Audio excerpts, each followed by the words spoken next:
കേരളത്തിലെ പ്രസിദ്ധമായ 5 മഹാഗണപതി ക്ഷേത്രങ്ങളിൽ ഒന്നാണ് കൊല്ലം ജില്ലയിലെ കൊട്ടാരക്കരയിൽ സ്ഥിതി ചെയ്യുന്ന കൊട്ടാരക്കര ശ്രീ മഹാഗണപതി ക്ഷേത്രം.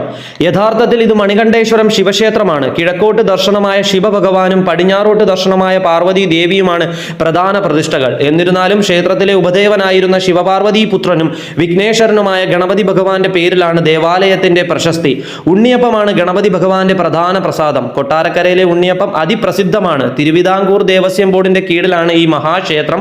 വടക്കു ഭാഗത്ത് അരയാൽ മരം കാണാം. ഹൈന്ദവ വിശ്വാസപ്രകാരം പുണ്യവൃക്ഷമായ അരയാലിന്റെ മുകളിൽ ബ്രഹ്മാവും നടുക്ക് വിഷ്ണു ഭഗവാനും അടിയിൽ ശിവഭഗവാനും കുടികൊള്ളുന്നു. അതായത് അരയാൽ ത്രിമൂർത്തി സ്വരൂപമാകുന്നു.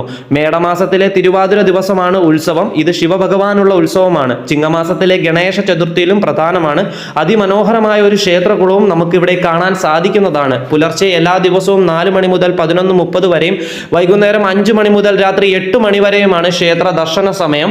ഉപദേവതകളായി സുബ്രഹ്മണ്യ ഭഗവാൻ, ഹരിഹരപുത്രനായ ധർമ്മശാസ്താവ്, നാഗദൈവങ്ങൾ എന്നിവർക്കും ഇവിടെ പ്രതിഷ്ഠകളുണ്ട്. ട്രെയിൻ മാർഗം വരുമ്പോൾ ഏറ്റവും അടുത്തുള്ള railway station Kottarakkara railway station തന്നെയാണ്. വെറും 1.1 കിലോമീറ്റർ ദൂരം മാത്രമേ ഉള്ളൂ ക്ഷേത്രത്തിലേക്ക്. കൊല്ലം ജംഗ്ഷൻ റെയിൽവേ സ്റ്റേഷനിൽ ഇറങ്ങുകയാണെങ്കിൽ ഏകദേശം 25 കിലോമീറ്ററോളം നമുക്ക് ഈ ഒരു ക്ഷേത്രത്തിലേക്ക് യാത്ര ചെയ്യാനായിട്ടുണ്ട് കേട്ടോ. ഇപ്പൊ കൊല്ലം ജംഗ്ഷൻ റെയിൽവേ സ്റ്റേഷനിൽ ഇറങ്ങുന്നവർക്ക് റെയിൽവേ സ്റ്റേഷന്റെ തൊട്ട് വെളിയിൽ നിന്ന് തന്നെ KSRTC ബസ് ലഭിക്കുന്നതാണ് ഡയറക്റ്റ് കൊട്ടാരക്കര വരെ. നമ പാർവതി പദയേ ഹര ഹര മഹാദേവ ഓം ഗം ഗണപതായേ നമ.